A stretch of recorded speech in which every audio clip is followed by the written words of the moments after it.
खोलिला चारि दुआर भक्त हेले आनंदित हरिहर जम्भेश्वर गड़िला तांकर रथ आषाढ़ शुक्ल पक्ष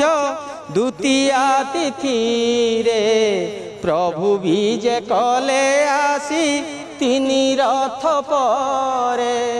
ताल ध्वजे बलभद्र नंदी घोषे जगन्नाथ देवी दलने सुभद्रा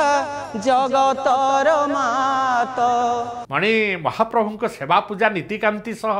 ये सेवायतन ना सरसा जड़ित हाँ आ निजे भजन लिखिं निजे भी गाँव ओह बढ़िया हौ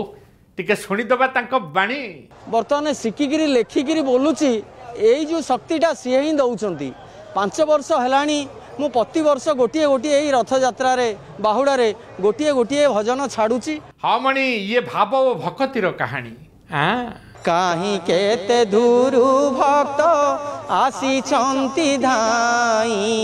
श्री क्षेत्र रथ यात्रा देखिबार पाई रथ रे बामन मूर्ति दर्शन करिले जन्म जन्मांतर पाप क्षय जाए।